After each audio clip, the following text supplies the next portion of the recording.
Bapak Ibu guru masih semangat gitu? Karena ada sesuatu yang menanti. Tetap semangat ya Bu. Ini saya melanjutkan ya, tadi sudah ditandaskan oleh Ibu Surina. Perkenalkan, nama saya Ibu Isfana. Saya CGP Angkatan 9 dari SD Negeri Bitoro 05 Demak. Dalam kesempatan kali ini saya akan memaparkan sedikit pemahaman mengenai budaya positif di sekolah atau di kelas terkait modul 1 dan 4. Lanjut ini. Untuk materi yang pertama yang akan kita ulas, yang akan kita nanti sama-sama belajar nih Bapak Ibu, pembelajaran paradigma baru. Pembelajaran dengan paradigma baru adalah pembelajaran yang dirancang berdasarkan prinsip pembelajaran berdiferensiasi. Nah, ini yang kita Bu, kita gembur-gemburkan, yang kita kenal sekarang populer Bu, terkenal sekarang diferensiasi. Cuma memang terkadang masih ada beberapa Bapak Ibu guru yang memang belum paham dalam pelaksanaannya. Oke, belum. Saya juga masih belajar Bu. Saya juga belum paham betul Bu.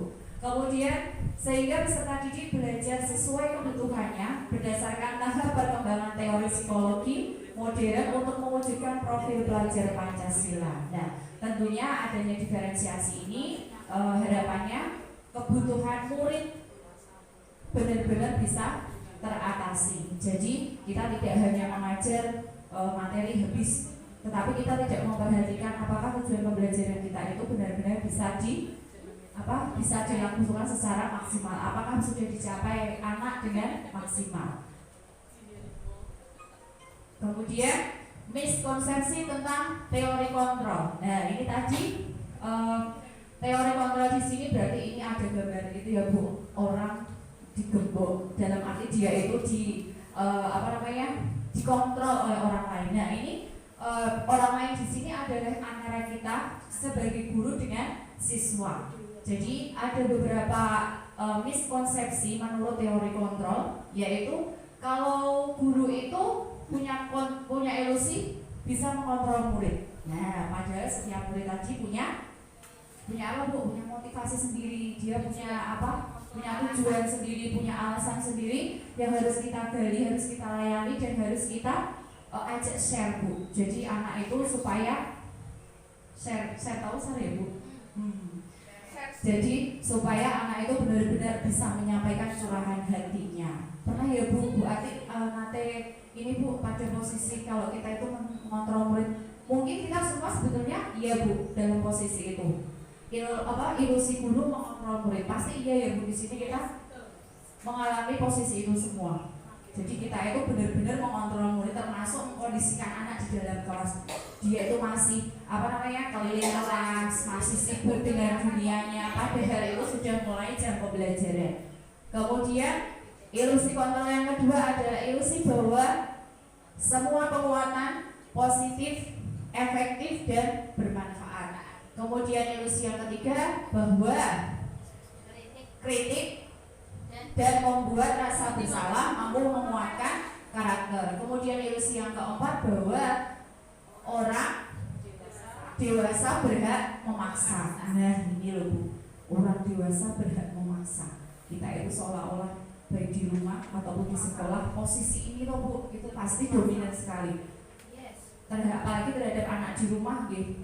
Pokoknya ini mamamu sing paling bener, pokoknya mamamu itu yang paling betul. Jadi gue ini mau toh gitu lah. Padahal kita harusnya apa? Kita harus berusaha mendekati alasannya apa, berbuat seperti itu. Tetapi kadang kita memang tidak punya kontrol. Dalam arti apa? Kita harus mendekati secara emosional. Lanjut Iman. Kemudian mengubah paradigma stimulus respon ke pendekatan teori kontrol. Nah, ini tadi ada stimulus respon tentang dunia, yaitu realita kebutuhan kita itu sama. Teori kontrol tentang dunianya itu realita kebutuhan kita berbeda. Nah, ini Bu, yang paling sederhana. Jadi kita kalau mersani orang lain tuh Bu, nah ya Allah, mobilnya ya mobilnya banyak banget, gelangnya gede-gede. Nah, kita nggak pernah tahu Bu. Nah ternyata, kita tuh mikirnya orang itu pasti uangnya banyak karena dia bisa membeli barang-barang mewah di luar kemampuan kita. Tetapi ternyata di luar itu kartu kreditnya itu ada 8, ada 10 yang harus ditutup setiap bulan. Tahu-tahu itu. Nah itu saya beri ulasan satu saja. Lanjut Cik. Lanjut, disiplin positif. Nah ini materi selanjutnya Ibu. Disiplin positif berasal dari kata disiplina, yang artinya adalah belajar disiplin, berarti memiliki tanggung jawab terhadap apa yang dilakukannya berdasarkan nilai-nilai yang diyakini. Jadi kalau disiplin itu sebetulnya tujuan kita baik, tetapi pada akhirnya dengan adanya disiplin ini kita itu lebih memaksa. Tak paksa, kamu tuh harus patuh dengan aturan yang ada. Kemudian untuk disiplin positif merupakan salah satu cara penerapan disiplin yang bertujuan untuk menumbuhkan kesadaran serta memberdayakan murid tanpa imbalan penghargaan atau reward dan ancaman atau hukuman. Nah, ini perbedaan arti kata disiplin dengan perbedaan disiplin positif. Kalau disiplin itu kita terkesan lebih memaksa untuk patuh, untuk taat pada sebuah aturan. Tetapi kalau disiplin positif itu lebih menumbuhkan kesadaran seseorang. Contoh lagi Bu, untuk kita sendiri, kita itu punya kita punya jam kerja, setiap pagi saya harus datang lebih pagi.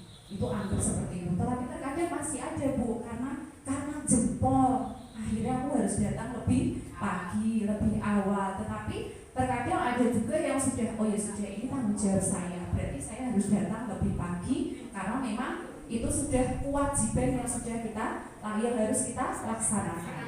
Nah, terus sebagai pendidik, tujuan mitra adalah menciptakan peserta didik yang memiliki disiplin diri sehingga mereka berperilaku mengacu pada nilai-nilai kebajikan universal dan memiliki motivasi intrinsik dalam perubahan perilaku ke arah yang lebih baik. Nah, jadi intinya disiplin positif ini memang memotivasi siswa secara intrinsik. Jadi motivasinya itu berasal dari dalam diri siswa sendiri, bukan karena paksaan atau bukan karena motivasi ekstrinsik lainnya. Lanjut. Kemudian nilai-nilai kebajikan. Yang namanya kebajikan pastinya adalah kebaikan. Iya. Nilai-nilai kebajikan di sini adalah nilai yang disepakati bersama, terlepas dari suku bangsa, agama, bahasa maupun latar belakangnya. Jadi nilai-nilai kebajikan ini nilai yang perlu kita tanamkan kepada peserta didik kita, Bapak Ibu. Ya, contoh nilai kebajikan universal. Ini yang pertama adalah profil pelajar Pancasila yang sekarang kita lakukan di kurikulum Merdeka. Nilai kebajikan dari profil pelajar Pancasila meliputi beriman dan bertakwa kepada Tuhan Yang Maha Esa dan berakhlak mulia, kemudian berkebinekaan global, gotong royong mandiri, kreatif, dan juga bernalar kritis. Harapannya dari keenam profil pelajar Pancasila ini bisa menjadi penguatan karakter untuk anak-anak di sekolah yang bisa kita gali, bisa kita kuatkan melalui proses pembelajaran. Mungkin contoh yang paling gotong royong bisa kita lakukan melalui diskusi kelompok. Terus kalau untuk mandiri, ketika anak melakukan evaluasi akhir. Nah, kemudian bernalar kritis itu berarti lebih memfokuskan anak ketika misal mereka itu menghadapi atau menyelesaikan soal terkait literasi dan numerasi. Nah, itu bernalar kritisnya anak itu dia mulai digunakan pada soal-soal literasi dan numerasi. Kemudian nilai kebajikan yang berasal dari IBO, Primary Years Program atau PYP. Toleransi, rasa hormat, integritas, mandiri, menghargai, antusias, empati, keingintahuan, kreativitas, kerjasama, percaya diri, dan komitmen. Nah, ini Bu yang paling menarik itu empati. Terkadang itu anak-anak rasa empatinya itu kurang. Ono sing tiba kita Bu malah syukur, lah diguyu, terus malah kadang disorai. Nah, itu rasa empati anak itu sudah mulai kurang. Makanya kita perlu harus terus beri semangat, berempati dengan lingkungan sekitarnya, baik dengan teman sebaya, dengan yang lebih tua, yang lebih muda. Makanya rasa empati itu ya harus kita kita dorong, ya kita tanamkan. Tugas siapa? Ya tugas kita. Siapa lagi kalau bukan kita? Namanya anak-anak pasti dia butuh yang namanya panutan, butuh panduan. Nah, ibarat kita itu sopir Bu. Nah, lanjut ke nilai kebajikan, keterampilan hidup atau life skill. Dapat dipercaya, lurus hati, pendengar yang aktif, tidak merendahkan orang lain, dan memberikan terbaik dari diri.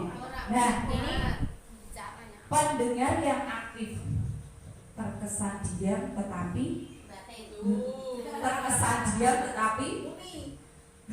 memahami. Nah, terkesan diam tapi memahami. Kalau anak-anak itu kan kebanyakan tidak seperti itu Bu. Di rumah tok bantu. Nah, itu kebanyakan kan permasalahannya kan seperti itu. Anak kadang kalau memang dia gaya belajarnya itu yang audio, seperti contoh ada Bu itu, dia itu terkadang kalau pas dijelaskan atau mungkin pas bahasa Inggris saja saya kurang tahu ya, atau mungkin sokor-sokor dia di bidang yang lainnya. Kalau pas bahasa Inggris itu dia ketika saya jelaskan terkesan gambar, tetapi ketika mengerjakan tugas dia paham. Nah, itu jadi pendengar yang aktif, jadi gak hanya mendengar saja. Kemudian lanjut jadi kebutuhan dasar manusia. Kebutuhan dasar manusia adalah segala sesuatu yang kita lakukan untuk mendapatkan apa yang kita inginkan. Seluruh tindakan yang kita lakukan memiliki tujuan tertentu, dan semua usaha terbaik yang kita lakukan adalah dalam rangka agar kebutuhan dasar kita terpenuhi dengan baik. Nah, ini jenis-jenis kebutuhan dasar manusia. Yang pertama, bertahan hidup, makanan, pakaian, tempat tinggal, keamanan, dan kesehatan. Ini tuh Bu, makanan Bu. Makanan cocok kalau ini. Makanan contoh, terkadang ada temannya yang membawa bekal. Enggak, yang membawa bekal itu malah tidak kebagian. Dia itu malah ngesrong terus, minta terus. Asrosi, aku minta, aku ini. Akhirnya yang membawa bekal itu tidak kebagian. Nah, itu yang dimintai buat ini. Dan tetapi anak yang nyuwun terus ya Bu. Nah, itu kan berarti mungkin dia lapar karena belum sarapan, bisa jadi, atau mungkin bukan lapar apa Bu?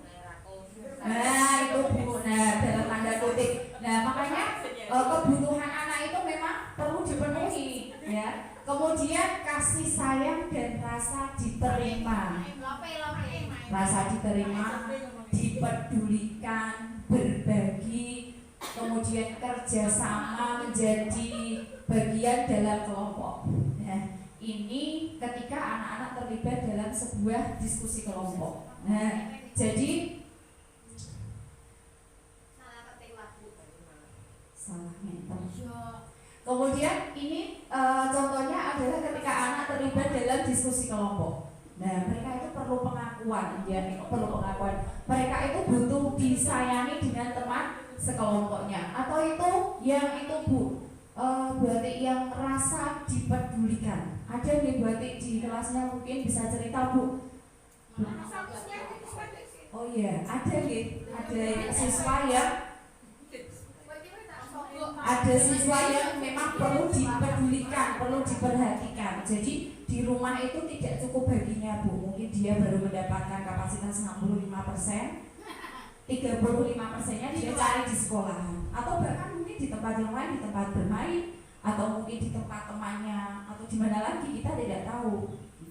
Kemudian kebutuhan yang ketiga adalah penguasaan. Ada harga diri, dianggap memimpin, kemudian berprestasi, diakui dan juga didengar. Nah ini. Kemudian yang keempat ada kebebasan, mandiri, memiliki pilihan, mencoba hal baru, mampu mengendalikan arah dirinya. Dan yang terakhir ada kebutuhan dasar, kesenangan, bermain, humor, antusiasme dan tertawa. Lah ini loh Bu, bermainnya ini loh. Kebutuhannya di rumah belum terpenuhi, makanya dilampiaskan di sini. Berarti benar, kesenangannya itu baru 50%, sisanya di sini. Oh tidak? Oh berarti kok Bu, kita bisa flashback, bisa merefleksi Bu. Pada dasarnya siswa juga seperti itu. Di rumah tidak bisa main bola, di sekolahan difasilitasi dengan lapangan yang sangat luas. Akhirnya wah nendang bola sak kapoke Bu, dari pagi sampai siang. Iya, yuk terima. Kemudian 3 motivasi perilaku manusia. Nah ini tadi. Oh kalau Bu ya. 3 motivasi perilaku manusia tujuannya adalah untuk menghindari hukuman atau ketidaknyamanan dan untuk mendapatkan imbalan atau penghargaan dari orang lain. Ini termasuk motivasi ekstrinsik dari luar. Kemudian yang termasuk motivasi intrinsik yaitu untuk menjadi orang yang mereka inginkan dan menghargai diri sendiri dengan nilai-nilai yang mereka percaya. Ini loh aku, gak usah jadi A, gak usah jadi B atau C.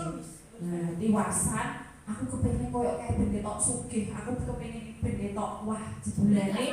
Nah, lanjut Dek Ima. Kemudian, oh ya Dek, skip yuk lanjut. Nah, 5 posisi kontrol guru. Nah, 5 posisi kontrol guru ya. Ada 5 nggih, penghukum. Lah memang bebas. Penghukum, pembuat rasa bersalah, teman, kemudian sebagai pemantau dan sebagai manajer. Nah, kita lihat di 5 lanjut. Manajer. Oke, saya beri contoh satu kasus langsung ke langsung ke penanganannya. Maksudnya ke posisi kita sebagai seorang guru. Kasusnya siswa tidak mengerjakan PR. Ini kalau kita sebagai penghukum pasti kita langsung menyuruh dia berdiri di depan, angkat satu kaki, tangannya yang satu pegang telinga. Nah, tulis teks sepenuh. Nah, itu penghukum Bu. Nah, kemudian ya, dia malah bahagia. Solusinya. Lanjut. Kemudian kalau sebagai pembuat merasa bersalah, ini kira-kira kalimat yang bisa kita kita ucapkan ke anak. Berapa kali ibu bapak harus memberitahu kamu selalu saja mengecewakan ibu atau bapak. Nah, itu salah satu bentuk Bu, membuat rasa bersalah. Jadi anak kita rasanya kok aku kok nemen jadi anak ngono. Yuk lanjut Dek Ima. Kemudian ketika menjadi seorang teman, ayo dong ikuti aturan sekolah, tolong bantu ibu bapak yang sekali ini. Ya sudah, tidak apa-apa, lain kali jangan sampai berbuat ini lagi ya. Nah, jadi itu perkiraan kalau kita sebagai teman, kita merasanya kalimat itu sudah manis, dirasakan dan didengarkan, tetapi tetap saja ya belum menyadarkan anak. Kemudian yang keempat, sebagai pemantau, kamu sudah melanggar peraturan sekolah, kamu tahu solusinya. Lain kali jangan lupa mengerjakan PR dan jangan diulang lagi. Nah ini malah to the point sekali Bu. Jadi ini kalau sebagai pemantau. Yuk Dima. Ini sebagai seorang manajer. Ini posisi yang dihadapkan guru sebagai manajer. Apakah kamu tahu kesalahanmu? Atau kira-kira bagaimana kamu memperbaiki kesalahanmu? Nah, terkadang itu sebetulnya sudah melaksanakan Ibu.